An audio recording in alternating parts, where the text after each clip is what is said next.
Okay, it's on. Give me a moment. Right. This is Chronicler Morlabent with a brand new clockwork recorder. What a magnificent machine. Before I find myself waxing poetically upon these wax recording cylinders, like I'm sure many a fascinated mind has before me, I'll get right to it. I will be test riding this new machine by recanting a strange tale brought to me by an even stranger person. The following will be my interpretation of several journal entries of this person, of whose identity I would normally keep in confidence. However, given the nature of this tale, an esoteric adventure much befitting his character, and his now twice arriving on my doorstep on death's door, and in need of a favor, I make no assumptions that his identity need be kept close. In all honesty, and by all accounts, I assume him to be dead. It all starts at a certain lodge outside a certain town on the southern coast of the Isle of Kortos. Our journal maker, heretofore known as Telford Rawline, recalls a recent stay at the lodge, and the frustration of constant interruption in his research by local inhabitants, as well as the arrival of an old friend of the caretakers and staff. He is superfluously vague on their identities, no doubt thanks to his rather apathetic and aloof nature, but I have surmised that the arrival was a local hermit known as Krugger, and the primary aforementioned staff none other than the delightful Arthur of Erastil. Krugger seems to have brought some concerning news of a restless forest along the coast, while Talford also muses in his notes about the self-segregation of the establishment's proprietor on the same night, of whom I easily identified as Aelin Weinmar of Weinmar's Rod and Bow Club. Interruptions led to introductions among Talford, Krugger, and Arthur, but something extraordinary seems to have happened to Aelin. Upon seeking to retire for the night, voices were heard within what should have been the unoccupied hallways of the lodge. Further investigation by Aelin revealed a strange black smoke pouring from one corner, and out from its cloud crawled an otherworldly hound. Surprisingly, it appears its nature eluded even Telford, for all his occult and arcane studies. Aelin calling for aid from the others, the hound made strange use of the space around it, and harried its foes, with a gaze that tore bloodless flesh, if it can be believed. But the very capable crew, however uncoordinated and surprised in the moment, managed to put it down. But overcoming this strange intruder was hardly a victory, it seems. For what was left in the wake of the black smoke,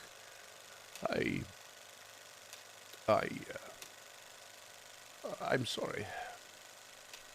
I need a break.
What is up, members of the ranks of the uncharted motherfucking North? That's right, listeners. That's you, baby. And we are cruising into part 2, I guess you could say, of our episode 100, having a little bit of fun. And we are just bringing you something a little different. If you didn't listen to the last episode, go back. Can you imagine if somebody just started listening to our podcast at this particular episode? They were just like, episode 101. This is where I like to dive in. I want to know how it ends. We begin in media res.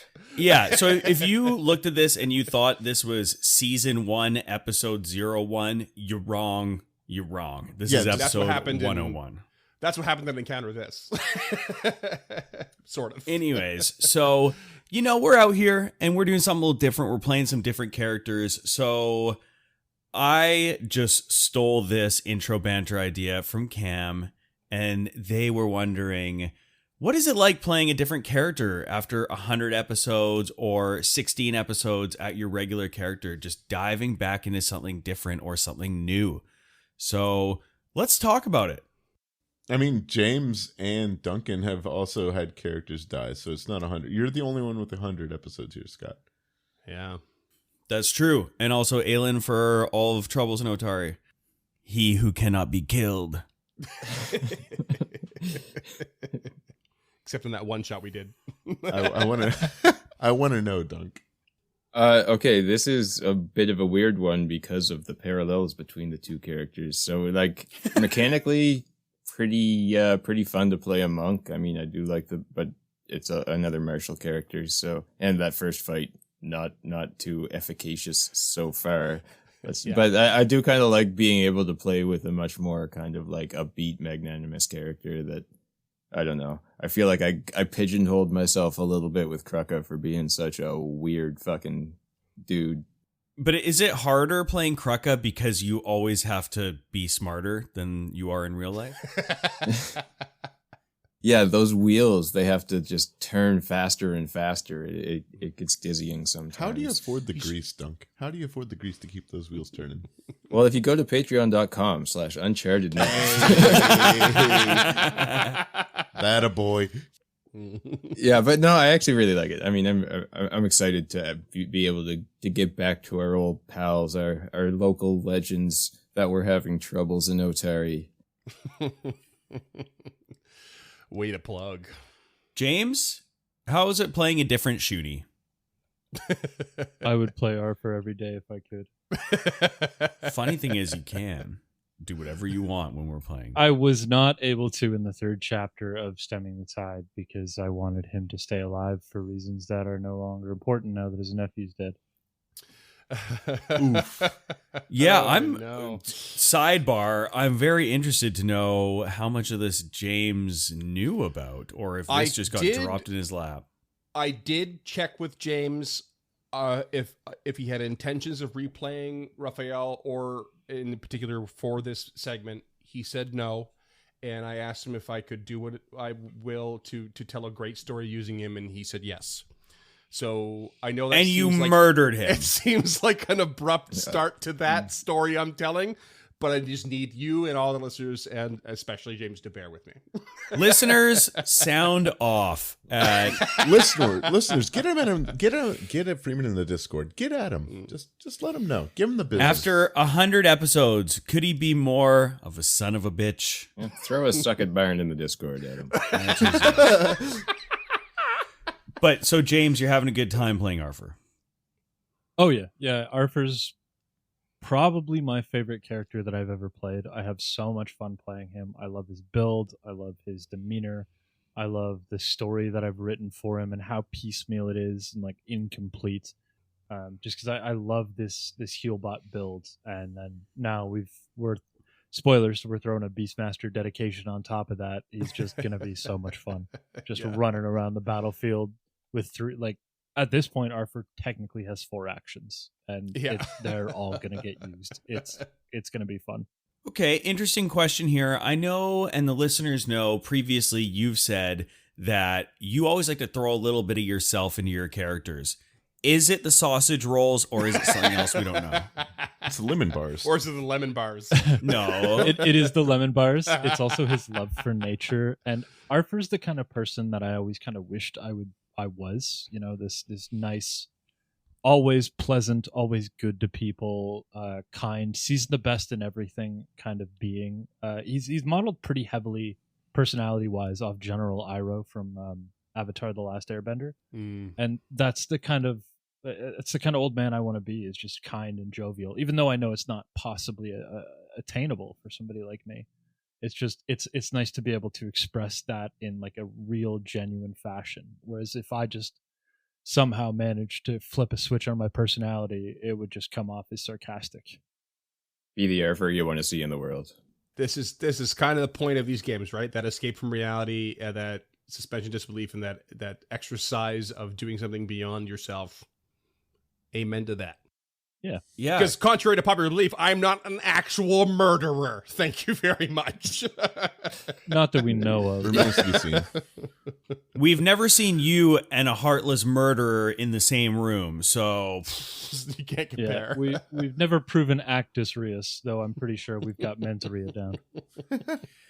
Cam, Yes. talk to me, baby. How's Lump different than your buddy Talford? So Lump is in emotional, vulnerable, like kind of posy core character, just like, you know, stand up, fight the struggle, like just keep pushing forward no matter the odds. And Talford is an apathetic bitch, like just a bastard to his core. And as more and more of the story progresses, you'll see more and more of that. But Talford is almost on the opposite end from Lump. The only thing they share is willing to do almost anything to achieve their goals. So, would you say that Talford and Lump are your two wolves? Inside me arguing, but both howling at the moon? Absolutely. Amazing. Absolutely expecting a third act backstab now. What? Spoilers. And Freeman, just because I want you to be Yes. included and I'm hosting this bitch, I love being included. I'm a special boy. Just ask my mother. what is it like jumping into a whole suite of new characters as opposed to the ones that you've been GMing? Because you kind of get to know our characters, our moves, what we're about to do. You look into it, you know things. Buddy, as much fun as we make of you, you know what's going on every once in a while. What's it like now? I know what's up. I mean, I already kind of know these characters, at least personality-wise. So, and I've talked to, I've either GM'd them or at least most recently talked to everyone about them to varying degrees. Like, I've not really had to talk to James about Arthur at all. I've had to touch in with Duncan about Krugga because it's been quite some time. We want to see what that update is. You know, Talford's the most recent character in this, in the TIO, the Troubles in Otari story arc, and so Cam and I had to sort out some extra deals that we never got to. That's all pretty status quo, I would say, to what the usual mode. The struggle here is that what we're running is something that I have effectively written and connected to the already pre-written adventure. So it was a lot of work to write it, and I am leaning quite heavily at this point on all of you knowing your mechanics, because I have not had the time to really properly review all the details like I normally put aside to do. Buddy, just call this my local Jiffy Lobe because I know my mechanics. Hoping Duncan Jiffy figures it out on Lobe? the fly. I'm hoping Scott doesn't make it too hard to cut his long pauses. And I think we'll be fine. But that's the biggest difference for me. I've said it before, I made the early decision to keep Troubles and Otari and these characters in the same timeline and universe, and I'm very happy to have made that decision early on because it opened this opportunity to tell this cool story. I'm legitimately not sure if you made that decision or if I made that decision for you by bringing in Raphael and just immediately on air mentioning Arthur. If memory serves, and it is not necessarily reliable, like any more reliable than eyewitness testimony, I do recall at least someone asking me, is there a continuity? And me saying, yes, I'm going to say it's about 2 years after the fact. And I'm pretty sure that was before we even started recording SCT. So that probably came up yet again when Samal died and you wanted to ask about Raphael's intro. But I could be wrong. Yeah. That's all behind the scenes and not recorded anywhere. So it's hard to say. I do remember making the decision whether or not it was influenced by James directly is up in the air. But regardless, yeah, it's the heavy workload of story writing for me right now that has been the biggest change for this little series. But otherwise, status quo. There we go. All right. And as far as I'm concerned, I got way too many feats now. It's hard to remember them all. The character voice is pretty much the exact same. So, hey, at least I got that going for me. Yeah, you don't have to stress about that. And he's just kind of angsty in a different way. So, still half elf, still handsome. You know, it's all good. Classic. Criminal underbelly kind of angst. Yeah. Scott, have you ever played a character that doesn't have +4 charisma? Yeah. Yeah. It's funny because for the listeners, these two characters are very similar that I have been playing, but that's just kind of because the first one was getting ready for the second one in a lot of ways. It was test recording, right? Yeah. Not ever thinking that it was going to kind of see the light of day. So the previous character I played with these guys was a Skittermander soldier in Starfinder. So yeah. it couldn't have been any different, or could have been more. You know what I'm trying to say? It was a lot different. Yeah. So he was charming in his own way. I just don't think he had high charisma. all right. Well, speaking of doing shit differently, let's try to be nice to Freeman as he explains to us why he killed a beloved character off screen. Go. First of all, Aelin is the one who jets into the hallway to find the body of Raphael. As far as the chat in Foundry is concerned, Arthur went straight to healing people. Yeah, he didn't know anything was happening there. Yeah. So I want to know what Aelin does first to handle the situation, as I assume Arthur gets to knitting the wounds. So as Aelin remembers after this combat immediately pretty much that there was a body in the other room, which he did see a quick glance of, he sprints around the corner, comes through the door, and just kind of slows from that run to a walk, and then to a pause, and then to a standstill as he looks down upon the lifeless body of Raphael. His voice caught for a moment. Arthur. Arthur, you need to come here and see this. Yes, I know, Mr. Weinbar. I'm trying to patch up some of these deep wounds on Kraka, but I'll get to you in a second. Now, my friend, please. It's Raphael. What's Raphael? He takes a knee and picks up the small shoonie and turns. No. No, Mr. Wine. No. It is not possible. No, Raphael. No. With tears welling up in his eyes, cradling the small body and kind of just rubbing the back of his head, of Raphael's head, he just looks at Arthur. I'm so sorry. I don't know where this came from. I don't know how this happened or why he is here. I'm truly sorry, my friend. There. There's no use crying over spilled blood. Aelin immediately looks at Talford. You shut your mouth. You shut your mouth now. No, Mr. Weinbar. He does not know. My beloved nephew. I like to think that Aelin kind of like grabs Talford by the collar and pushes him up against the wall, and Talford just has this obviously fake and kind of learned expression of sorrow, like just a person that's trying to pretend to be sorrowful but is not. I'll go with that.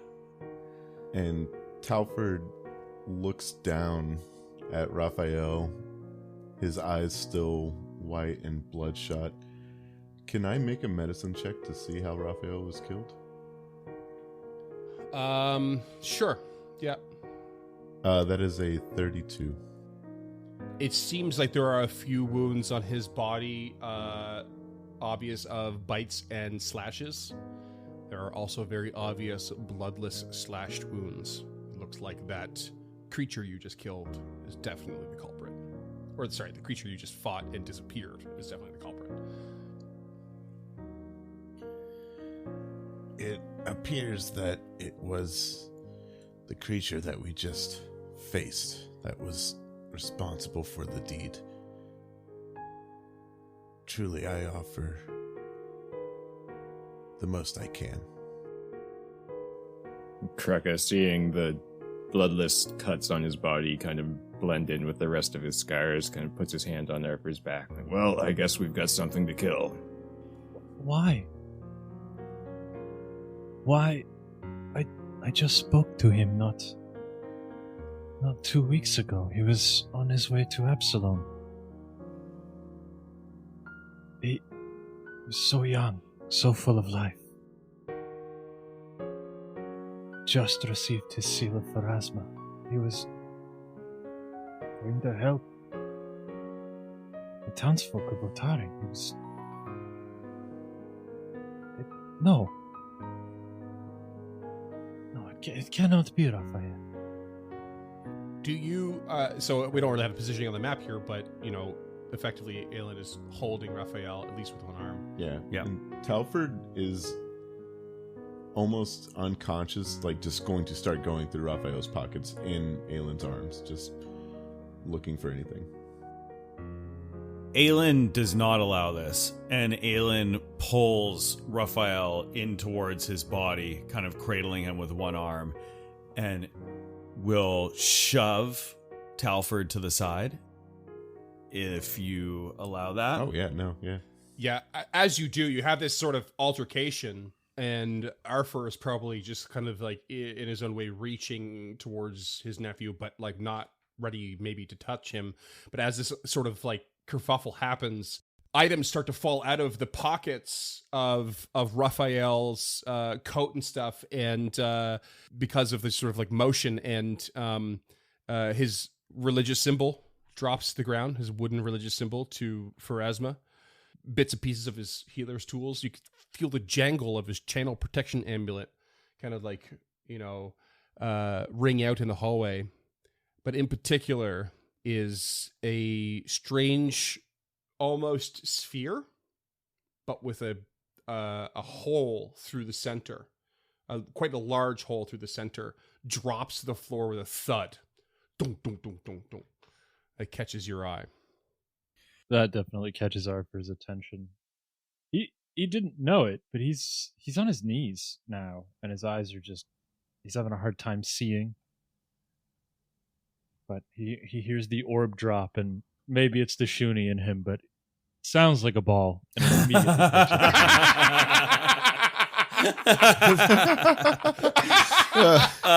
Good bit. Oh my god, I did not see that coming.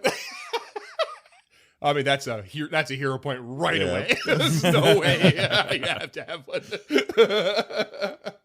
Holy shit. Talford getting shoved against the wall will just light a cigarette. And Aelin would recognize the smell as flay leaf. Oof. Getting high. Wait, how are you saying that Aelin would recognize that smell? You did crime stuff. You've obviously been around flay leaf. Krugga's got the herbalist background and asks for a toke. Talford will give a small nod and hand it over to anybody that wants it. Well, I was going to say, when Aelin shoves you to the side and you go about this, you were actually standing in front of a door to the main bedroom. And after shoving you, the items fall out of the pockets. He doesn't notice this. He opens the door, and walks into the room and lays Raphael down on the bed. Once this sort of kind of happens and you set him down, you realize that he's got all the equipment he left with. He's got a crossbow with him, nice small size for him. There's a dagger, a rapier on his hip. He's even got a steel shield kind of wrapped into one arm. You get the feeling he might have died fighting. He's wearing leather armor. And this sort of strange sphere, again, with a hole through it, has popped out. But as you kind of set him down and realize he also has all this equipment, there's also a sort of rod kind of attached to his belt. And not holstered like the rapier, but definitely secured to his belt. Arthur will reach for it. You look at the rod. Roll me some sort of identify magic check. 25. This is something you have vaguely heard of or maybe seen before in some of your adventures. You've not been to Absalom many times, but you've heard of recording rods. The sort of thing that is used by the City Watch, in particular for investigations. But this one, it looks old. Very old. Anyone else want to maybe roll a check on it? Especially those who have spent some time in Absalom. Talford, being high, rolls a natural 1, gets a 15. Apathy wins the day. Aelin would like to roll Lore Absalom. And actually, fucking hot roll. It's going to be a 28. Amazing. This, you are much more familiar with this sort of device. I've been trying to get away from crime and people investigating my crimes, so he knows all about this type of shit. Oh, probably. yeah. This is the sort of thing that the City Watch would use to very much record and catch you on crimes and use them in a court of law. However, this one looks very ancient compared to the ones you are familiar with. This sort of recording rod has some significant differences from the current generation, but it's no less effective. While they could record for longer periods of time, recordings were placed in recording cores for this type of rod, which in turn could be slotted into the recording rods for activation. So recording rods normally only record like up to a minute. This thing, the old versions, required cores to record onto and were like a one-time permanent use because the current ones can re-record over themselves. This one cannot. They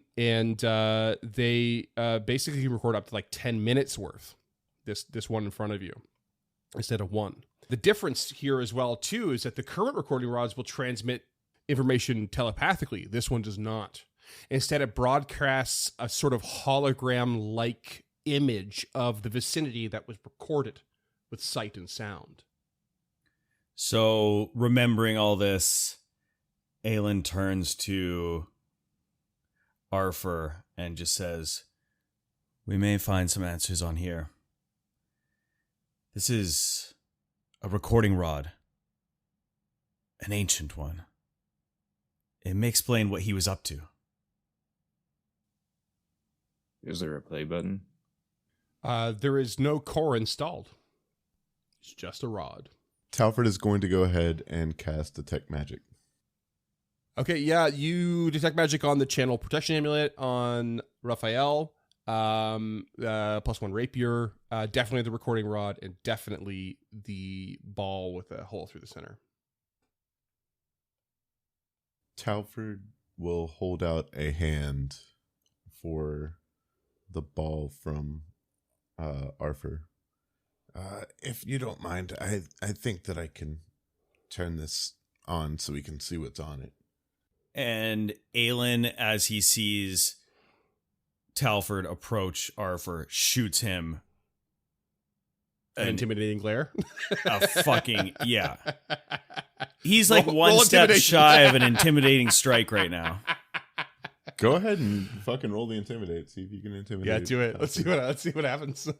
4 on the die for a 16. I wish I never agreed to that. Well, if you didn't, Talford wasn't even going to pay attention. I was trying to give you a chance here. Talford brushes off the glare as if it's beneath his notice. Son of a bitch. And holds his hand out, palm up. Please, if you don't mind, I think we can at least see what killed this creature. Does the orb look like the rod would fit inside of it? It looks like a perfect match. Ignoring Talford's requests, Arthur will head over to Aelin and hold out a paw for the rod. Fetch. Duncan, you son of a bitch. Aelin passes him the rod. And Arthur will connect the pieces. So you slide this orb onto the rod. It slides down to the bottom where there's like a small little kind of not quite hilt where it stops. And as you do, you can't believe you didn't notice it, but a little piece of crumpled paper that was kind of in the middle of the hole of this orb flies out as you do so, pushed out by the rod. It lands on the floor. Aelin picks it up. You pick it up and kind of try to do your best to smooth it out a little bit, and you can see there's a single page hastily torn from a book. The writing has this sort of inconsistent and difficult to make out kind of pattern in some places, as if someone was struggling to pen the words. And it says this. It appears to have been written by Raphael.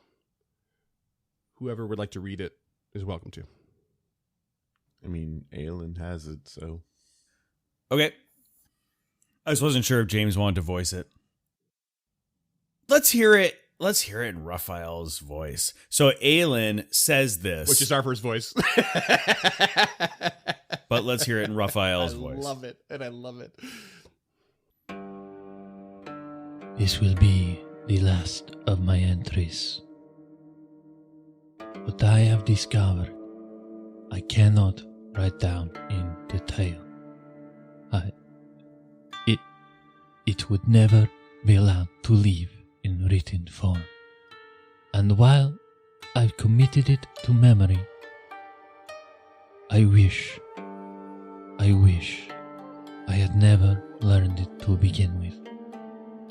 But it is too important and far closer to home than I ever expected. This is the last, because I now need to focus on getting out. Whatever it is that happened to me in gaining these final pieces, I am now stuck by the angles in the shadows, targeted for my incidental tampering. No one should be marked like this. However, my fear goes beyond myself, beyond my uncle, my friends, or those heroes within the vaults. I never thought it would include the whole of Absalom, but it goes beyond even that. I must get out. This must be stopped. The gauntlet. It can never be activated again. Whoever reads this, find the detective's trail. It shall guide you. And as Aelin finishes reading this, he looks up and makes eye contact with Arthur, moves to him, takes a knee, and puts a hand upon his small shoulder. I'm sorry, my friend. We must now take this and find out what's happened here. For Raphael. I would not presume so much of you, Mr. Weinmar. He was my nephew, and I owe this to my brother, Bartholomew. This quest is mine, And if you wish to accompany me, it would be a treasure to have a friend such as you along the way. But I do not presume to think that you would join. Old friend, of course I will do this. I must. Well, I think for now we heal up these wounds, rest,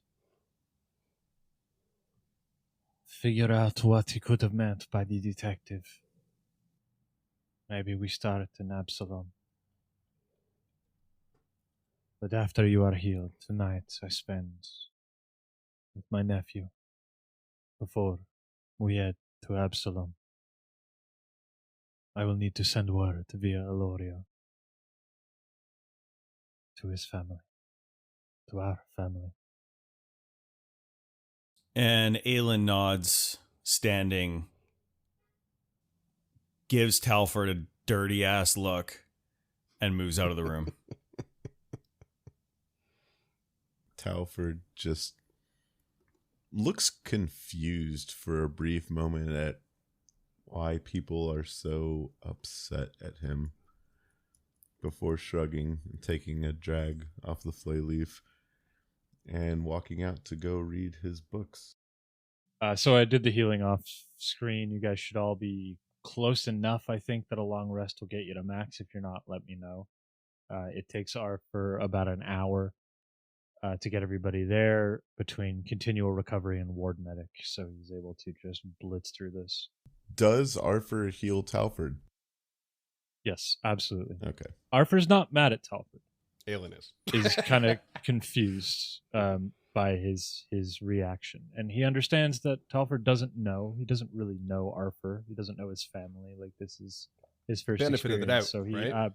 yeah, absolutely, yeah. And then he will lock himself.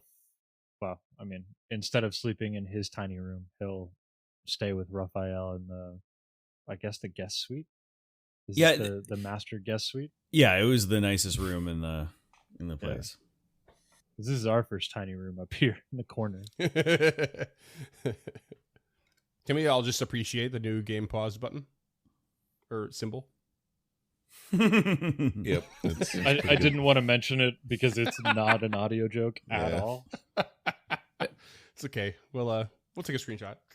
For the listeners, it says game paused, like a paw. PAWSED, and it's just our first token going in circles. It's great. Glad you didn't say Raphael. Right? Had to retake it again. He lives with us always as Freeman fucking up the line every time.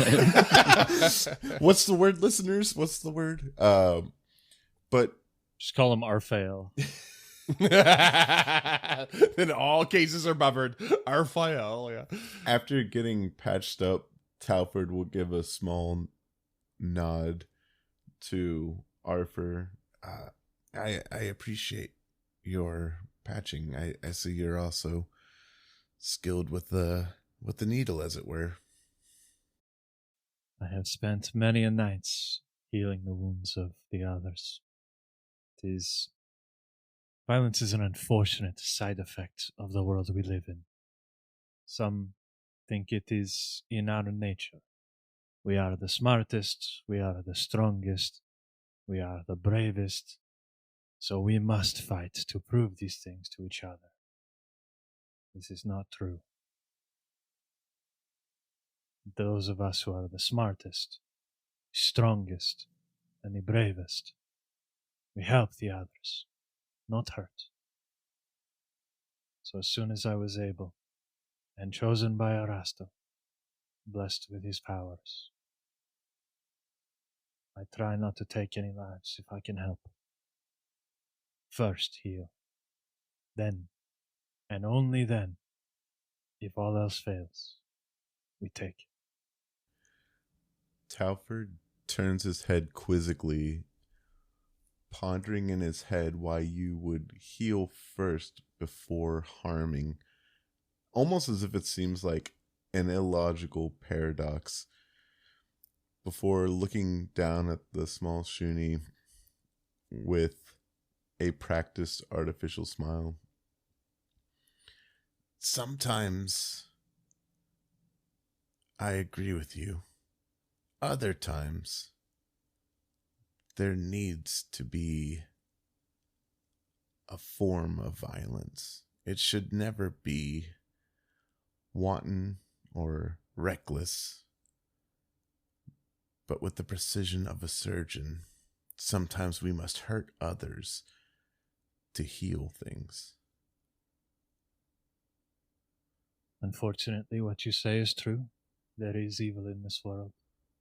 This I cannot and will not deny. But that will never be my first choice. Talford considers the Shuni again before just giving a small nod.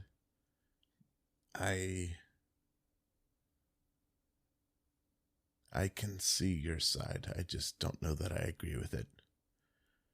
And then just promptly, without saying anything else, walks away.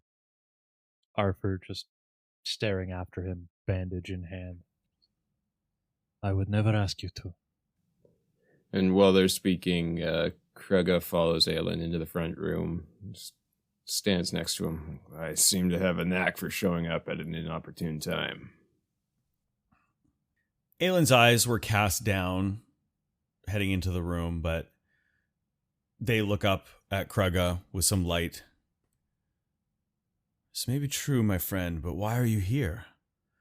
We were lucky to have you. If that creature had showed up without you, things could have been far worse. I came home after a long journey. I've been reconnecting with my past. I've been having visions of, I don't know, possible family. I don't know what I have in this area, but there's something amiss that needs to be corrected first. I could feel it. I could feel it in the woods coming back. And I don't know what you read on that book. Hate the things, never trusted them.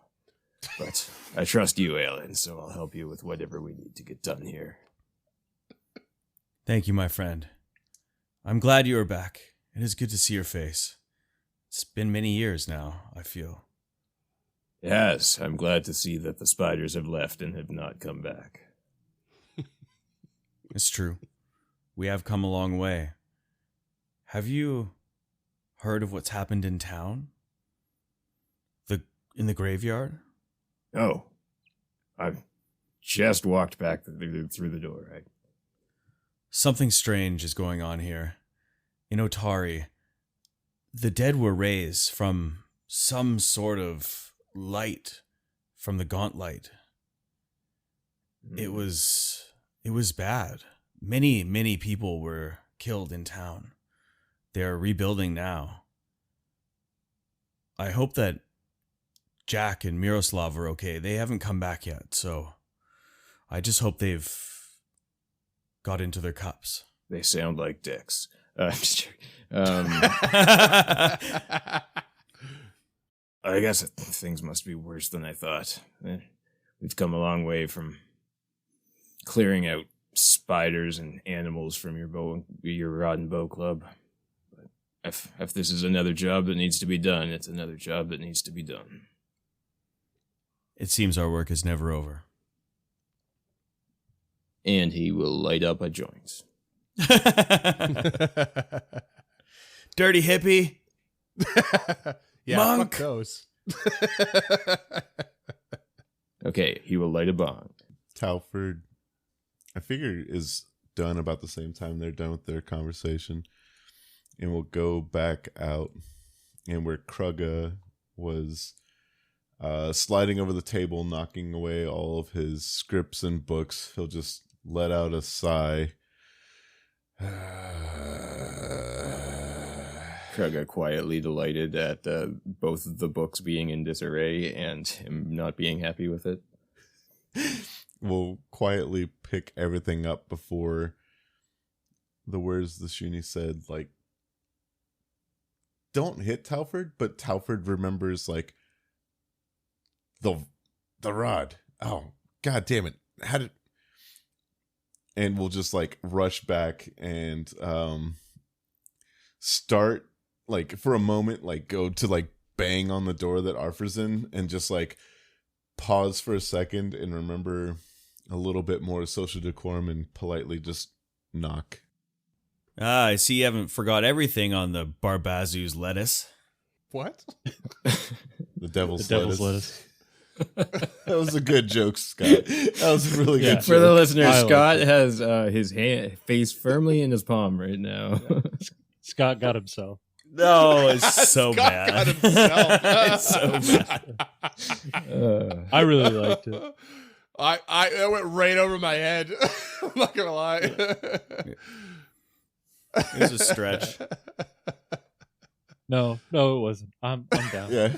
I appreciate your Pathfinder 80s slang.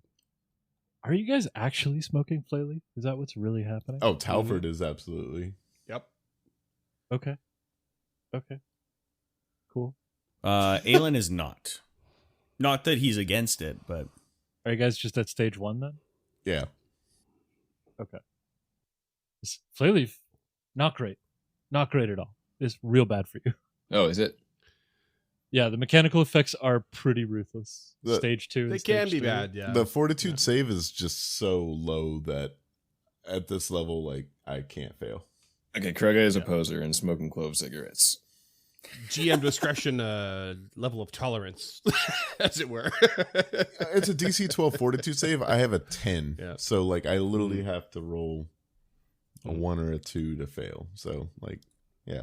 But, yeah, Talford will compose himself and politely knock on Arthur's door. Just very slowly opens from one side. And you can see the weariness on his face now. He's been trying to hold it back for everybody else, but he looks tired now. I'm. Do you have the rod? And we should activate it, or. And you see Talford kind of stumbling over his words, like he doesn't understand why people are upset, but he sees the weariness on the Shuni's face, who was kind to him, and is trying to do something approaching the right thing. Yeah, I think Arthur recognizes this and just still looking rather defeated, just hands you the rod and recording CD-ROM or whatever it is. The VHS listeners. The VHS. spherical floppy disk. Yeah, I think the inaccurate facsimile is CD-ROM because they're not rewritable. Oh, that's true. Yeah. That's true. It does video though. It must be HD DVD. The CD-ROM does video? Yeah. What is it? I How old are was you just- guys? I was just trying to make a defunct joke.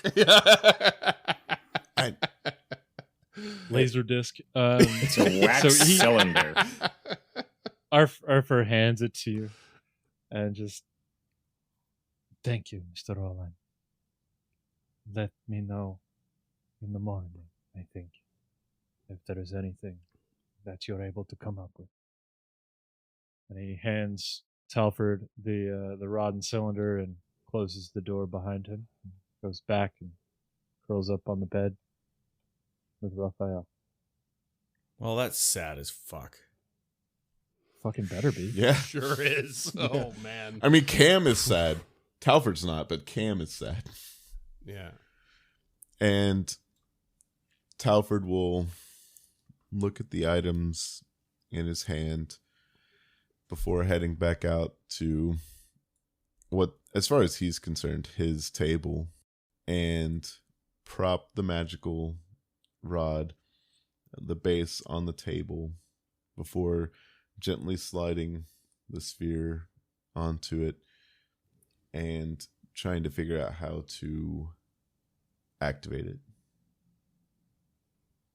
Just out of curiosity, who else is there to witness? All of us. Okay. All but Arthur. Yeah. And Goku. Goku going down there fire again. And Goku. Part of this team, damn it. Goku has sightline from there. Until we get to mounted combat, I'm gonna forget. Wait, we can joust with Goku?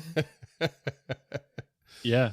Goku gets a free action every turn, so I just have my 3 actions and then 1 for him to either move or strike. To be fair, Arthur will not be jousting. Not the build Arthur's got, but yes, at the same time. You sit down and sort of cast your eyes and hands over this rod. The sphere with the hole through center slides down the shaft perfectly, hits that little sort of stopping point that's almost a hilt. And then you kind of find a small little button to activate. It's quite straightforward. And as this ancient recording rod sputters to life, its magics wane and the mechanical parts kind of whir as it's badly damaged from years of neglect. In fact, you couldn't really tell from the visual that it has inside mechanical parts, but you could hear them coming to life. And then suddenly a blurry and stuttering scene spills across the area all around you, and I mean filling the room and getting cut off in weird ways and kind of stopping against the wall that prevents you from seeing it properly. And if you will allow me, Cam, immediately Talford gets up and moves to make sure that there was enough room to see the visual properly, getting into the right space of the common room to not miss what might be recorded on here. Yeah, Talford would just absolutely just rush out the front door into the night. Yeah. Onto the beach. You get right out on the beach. Yeah. And it just, boom, big old expanse.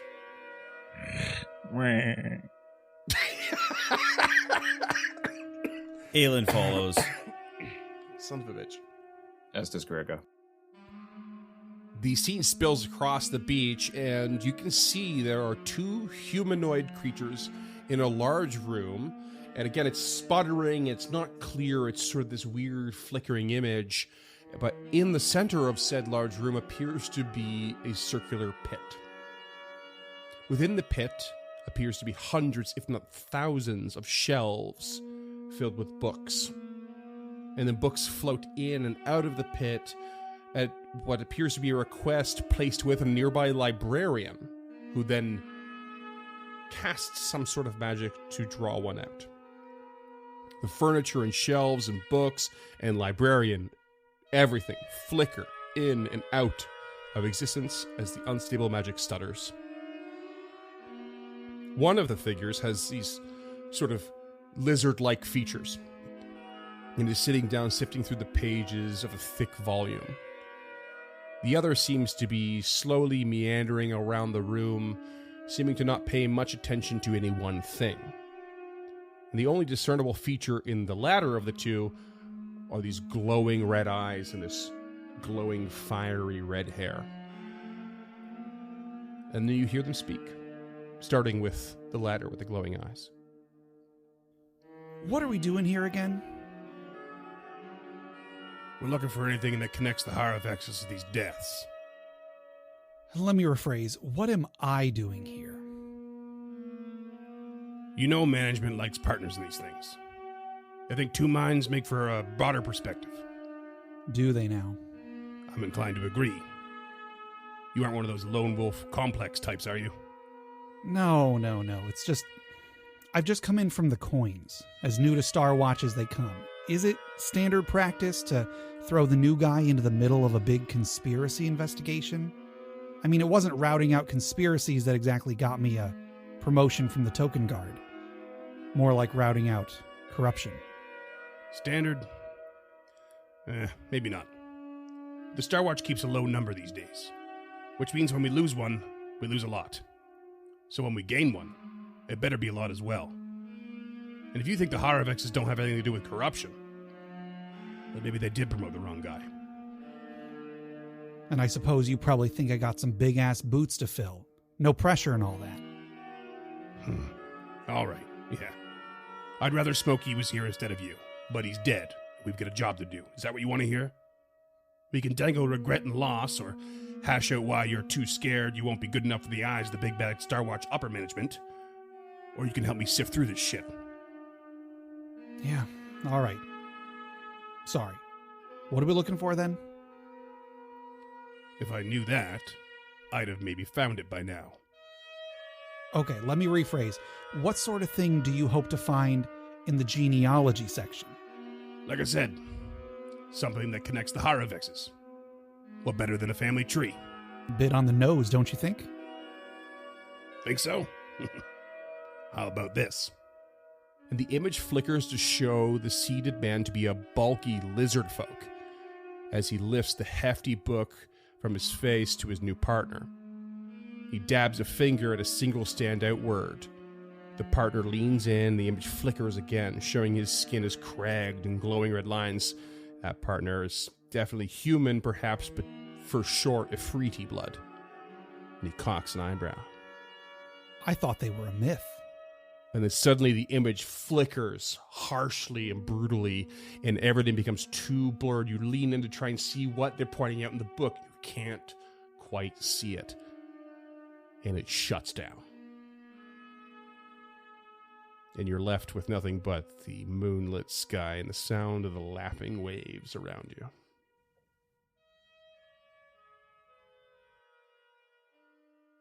And Krugga spits in the sand. God damn it. Talford will actually shoot Krugga a fucking stare. Krugga shoots it right back. And then they kiss. Very nice. Roll closing credits. Oh my. And that was episode 100, folks. Hey, we We'll did see it. you back in the Abomination Vault. No. You want the continuation, unchartednorth.com/only. Goku, no. No. Oh, no. That was too far. That was too far. I quit the podcast.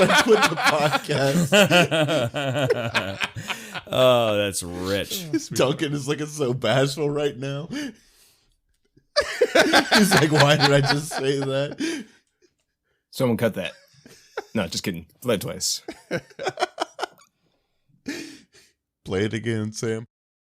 So it appears we have 2 detectives, and The note you read, and Talford will throw like a small glance to Aelin. said to follow the detectives. So we need to track them down. They said they were part of the Star. I'm sorry, Freeman. Can you give me what the... Starwatch. You would know it. Starwatch, and so would Aelin, yeah. Starwatch is the next level of police and security in Epsilon. They govern the City Watch effectively and are sort of where you would get your detectives from, not just your local guard. They're the CIA of Cortos. Oh, so they're evil. Basically, yeah. Yeah. Debatable. They ain't necessarily good. Yeah. So Aelin turns and says, I've had some run-ins with them. Not to be underestimated. But yes, we need to follow them. You actually see the closest approximation of respect pass over Talford's face for a moment as you say, I've had run-ins with them. It's very, very brief. It's just, And then Talford will turn and look at Krugga. I understand you don't like books, but I do think that you like the people in this town and the people in this Rod and Bow Club. Am I correct in this assessment? You are. Well, then, I won't ask you to read, but I will ask you to come along. I'll come with you. I have my reasons. Not noticing that on his back is a swab, which is all Starwatcher bastards.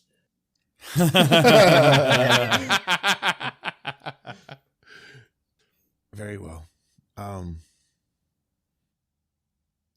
one of you explain to me why the Shuni is so upset at the other Shuni being dead? It is his nephew, Talford. Family ties run deep, especially in Shunis. You must understand that just because you lack the emotional competence to understand why one would be sad that their loved one has passed away, doesn't mean that it doesn't hurt for the rest of us. And you should watch yourself and the way you act around them. And Aelin turns and walks into the building. And Talford just gives you the crocodile smile.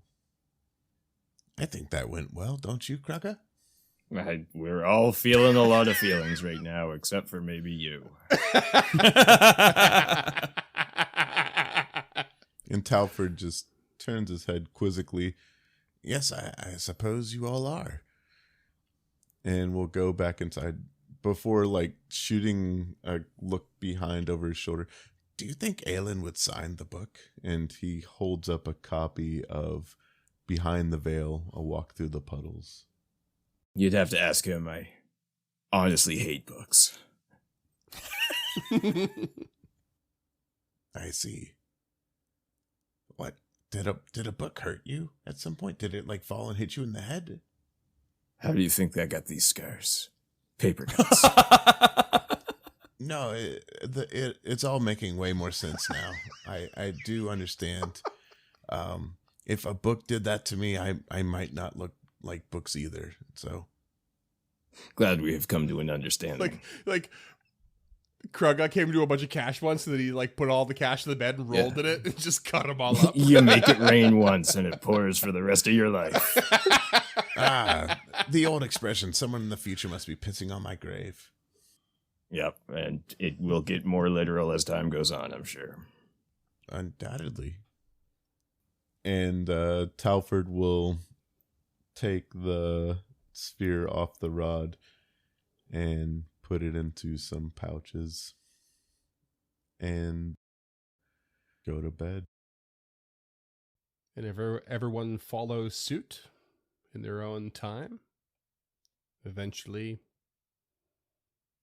day comes, the morning comes. Aelin, you awake and immediately think, Jack and Miroslav must have had quite a time, because they still have not showed up. At least they're drinking on someone else's dollar for once.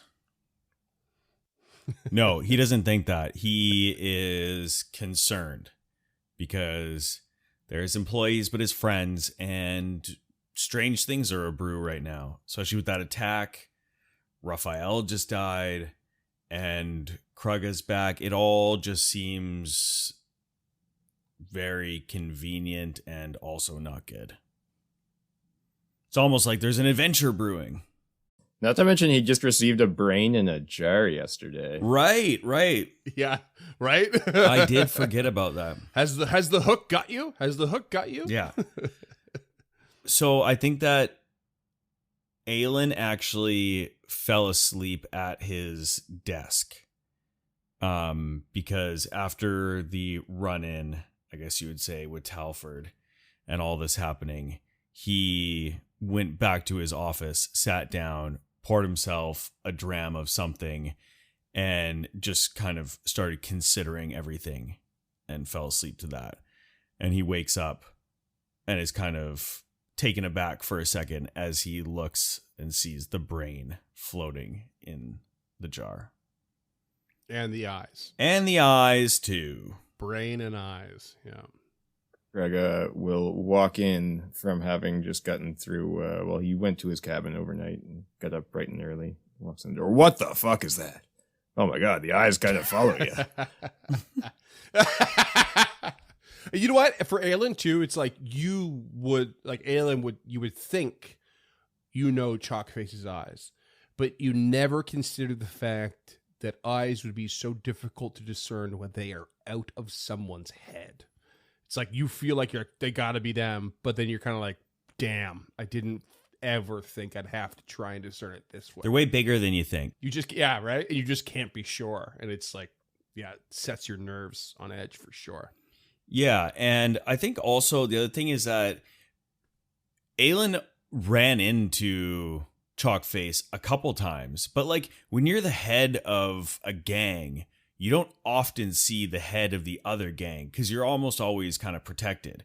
So I think he's just sitting there trying to reach back into his memory and think about if it is or not, but he just can't really figure it out.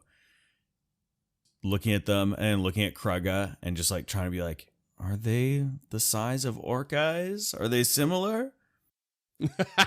That's hilarious. Yeah, because Chalkface was an orc, by the way, for everyone listening. Yeah.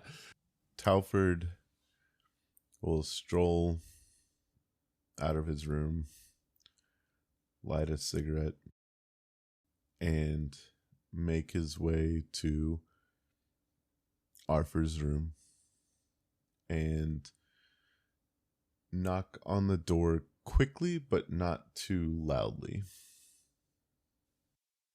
The groggy Shuni opens the door, and I don't know how long Talford's been here at this point, but this is easily the only time Talford's been awake before Ruff. Like, he's normally out and back with the day's catch before dawn even breaks. Mm-hmm. So he looks very crumpled, like slept in his hat. The covers are still up on the bed, like that kind of stuff. I think to add into it, like Talford honestly probably woke up and went to go check outside for Arthur first, like to see him fishing, and then like looks around and doesn't see him and is like, oh, that's unusual, and walks in, and that's when he knocks because, yeah, I think that Arthur... Yeah, Talford's been here once and left and come back again at least once in that order. Maybe multiple times, but definitely minimum that amount. And so we'll quietly but kind of insistently knock at the door. He opens the door, looks all crumpled, and like just starts adjusting his hat while licking his lips, trying to get the night out of his mouth. Looks up at you. And Talford will gaze down at him. We managed to get the recording rod to work last night. Are you familiar with Absalom at all? I know it a little from my younger days. It has been a long while since I've been back to the big city. I see. And are you familiar with the Starwatch then? Yes, I know of the Starwatch. Not much, just the rumors of Acelia of Gear and Hurricane Wings, whispers, the things everyone knows. Of course. Well, we're looking for an Uruxi and an Ifrit. From what I gathered, your nephew was involved in something that is what led us to coming into possession of this, and we'll hold out the rod and sphere for Arthur if he wants to take it. But I do believe that if you seek vengeance, if you seek answers, or if you seek peace, our best bet is to head to Absalom and track down these detectives. He looks over his shoulder, turns back to Talford, and takes the rod and disc. And yes, thank you, Mr. Orline, for this lead. Mr. Weinmar and myself shall set off very shortly. I don't know who's preparing breakfast. I don't think Miroslav came back last night, but we'll figure that out on the road, I suppose. I guess our first stop must be Otari. What do you need to do there? He glances over his shoulder again. We need to preserve Raphael the way he is. Send word and the body out with Oloria to his father and mother up island. Gather supplies, I suppose, and then we make for Absalom via the Granary Road, I suppose. I realize I might not have made the... And he takes a drag off his cigarette. The best impression as smoke is escaping out of his lips as he talks. But I would like to come along, if I may. Arthur looks at him very hard.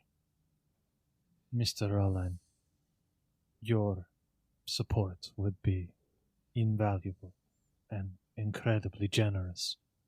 But you will forgive me for inquiring. What would be your motive? In the recording, I saw a great many books, and I cannot say or profess that I had any love for your nephew, as I never met him. But I understand there are times to work on your own and times to work together. And I believe that our venture would be mutually beneficial to each other. It would be an honor to have you by our side. Talford kind of gets stun-locked for a second at the kind words. By the word honor. Yeah. And just like the kindness, like after just saying like, why are you crying over spilled blood yesterday? And then like just recomposes. Very well. I am sure that there will be difficulties with Aelin to come, but I will do my best to not be so insensitive.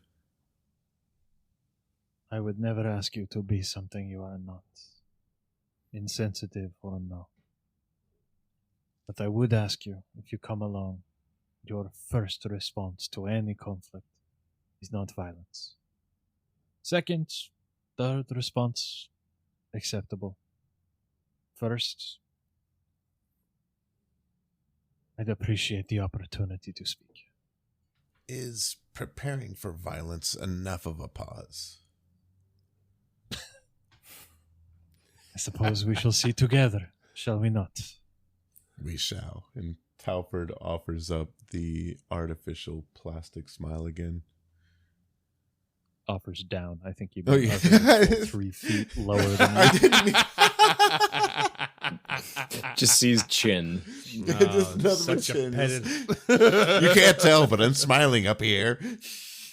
So I've been holding on to this for a second. I like to think that the only thing that Arthur knows about the Starwatch is that the thing they have in common is they both love pastries. So in my head, in my mind, donut everything guys. Arthur knows about the Starwatch, he learned reading Aelin's book. Oh, okay. I like Cool. that. That's why I went for the big shots with the hurricane wings and Acilia of gear. Like those are the big ones. So I figured Aelin would know that stuff. So Arthur has definitely read Aelin's book, 100%. Oh, by the way, do you think Aelin would sign my copy of his book? I mean, he didn't write it, yes? Arthur looks completely dumbstruck. And then like you see the gears Arthur does? turning. Oh, so, Arthur God damn looks it. completely. Freeman, you got me fucking up. Contagious. Holy shit! Holy shit! It's your own character. What the hell? I get it. We all love Arthur, but he's mine. We all love Arthur. Oh my god. Talford looks dumbstruck for a moment before, yes, I suppose it is a little too eloquent and a little too well written to be something produced by Aelin. I mean, I'm sure he would sign it for you, but Mr. Ethercap did the actual penning of the stories. Though they are Mr. Weinmar stories, and I suppose that he deserves credit for living them. Do you think anyone else would know? Because as a collectible, if they don't know that it was ghostwritten, him signing it makes it worth more. I don't... Was the book written under Aelin's name or Vale's name? Vale. I mean, he would sign it, but I don't think he will use his current identity.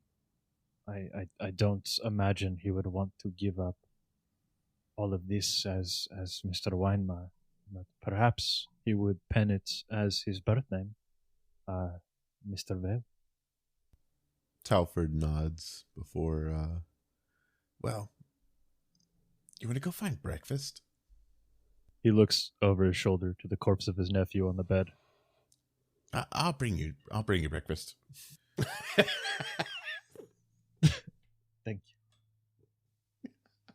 Krucka bursts in. Who wants breakfast in bed? At ultimate odds. Yeah, couldn't be farther from each other. I, as a player, would really appreciate just hand waving our stuff in Otari. I don't have the emotional fortitude to go back to that place to explain to Vandy and Aloria what happened to Raphael. Yeah, that's fair. I think that's totally fine. Yeah. Yeah, I sorry for depriving the listeners of that, but No. that it was a lot to go there the first time. I made some notes here to help facilitate, but we can also help to gloss over and in a way, which is not necessarily a bad thing. So you're gonna kind of get your day started, I'm sure quite slowly. You head yourselves back into town. And you have to bring Raphael's body along with you. You get into town and you can tell something is up.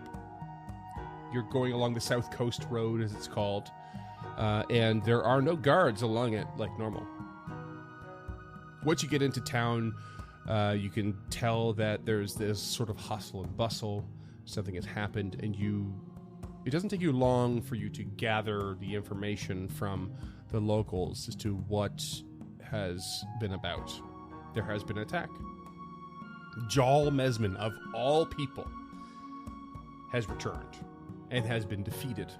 And at the hands of the heroes of the Gauntlet.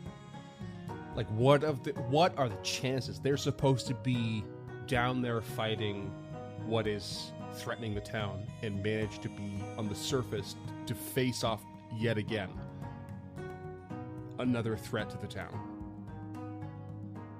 As you sort of root around and see if you can help, you bring Raphael to Vandy, who is already attending many people, including more dead town guard. And no words need be spoken, really. She is confused, surely. And there is little explanation you can offer, because it makes no sense that Raphael is there and lifeless. But she does her best to take care of him. You also notice along this little journey, bringing him there, that there's another body. And it's that of Magilloy.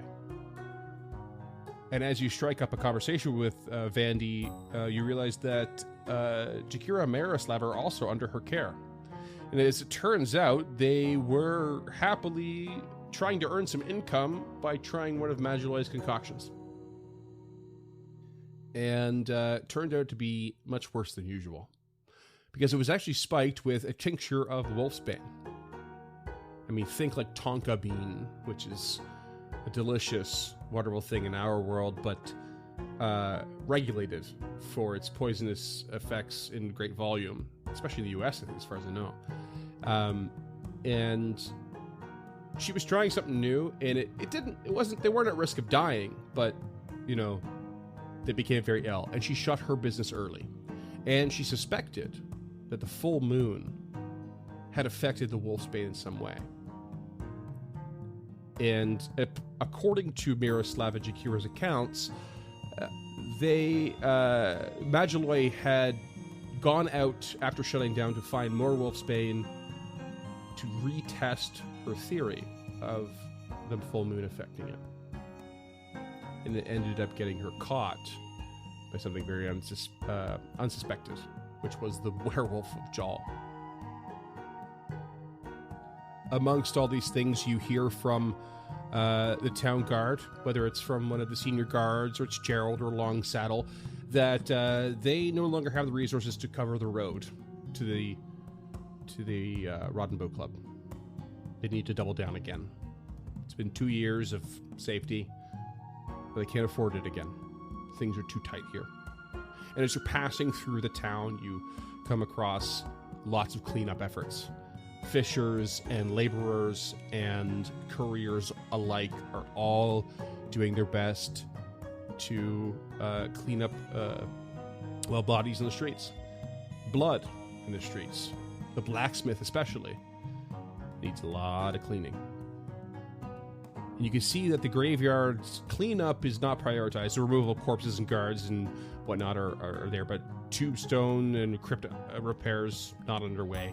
Though the bridge that prevented the heroes of Otari from saving one town guard, that bridge is very much being repaired with haste now. And as you kind of gather all this in and you make your way to the edge of town again, you pass by Odd Stories. And you can see Morlabent is got a whole bunch of books on clotheslines outside and inside, and is busy at work trying to fix a lot of the water damage done to the books at the Dawnflower Library. You pass by and take all this in, and not a very large amount of time, but it's a lot to take in. If I may interject, it probably takes us until dusk to get out of Otari again. Seeing in the state that it's in, Arthur would want to help. You know, they walk by people cleaning up bricks from a broken house.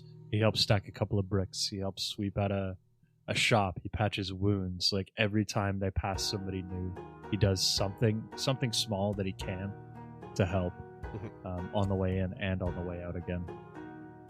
Talford sees this and not understanding it on an emotional level, but having just enough like social intelligence to understand the gesture, will go help Morlabent with the books, because that's something that Talford actually does care about. Yeah, Krega would help them with that, but thinking that he's hanging the books to their doom and not actually. No, it actually he'd help. Damn it, Dunk! He angles into the sunlight for fading. He'd help Arthur out, I think, and follow him around. Okay, yeah. Aelin is going to head to the Crook's Nook because he wants to find out any information that he can on, first of all, what's been going on there, and just look into this letter and see if there's any news from Absalom as far as Chalkface is concerned, as far as Din is concerned, the Pawn Kickers, the half-brothers, like any information, because he has underground network as a feat. Yeah. Right. And I sort of consider this in advance in a way, because I knew you had that. And so you go back to the Crook's Nook and you find your way towards Yin Yasbra, and she just says, like, Aelin Weinmar, you came to me already. I did my part. That letter in your hand? Oof, it is what I found. If you want more, you'll have to go to the source, because that is all I can give you. And he nods, says, we're on our way, and I will find more. Thank you for all you've done. Turns. Everyone gets 2 hero points. And the crew from the Rod and Bow Club set out along the Rose Guard We level Road. to Absalom. No, you don't level up. Shut up. And level up. A jaunty tune in their hearts and a sucket burn on their lips.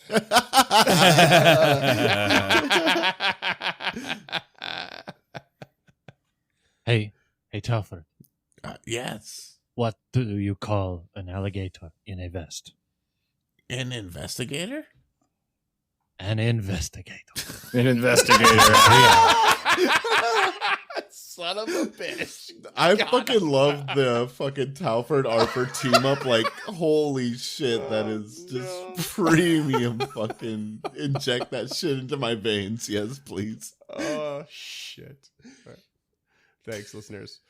That's what we're going to call it.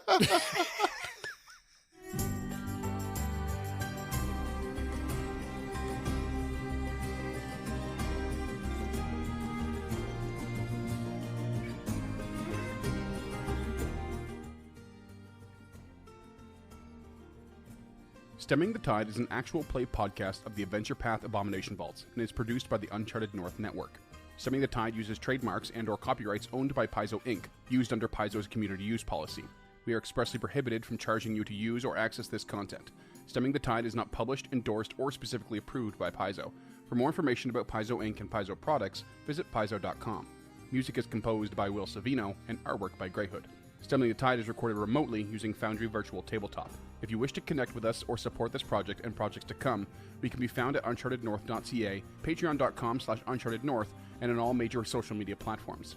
Links to all credits can be found in the episode description and our website. Thanks for tuning in.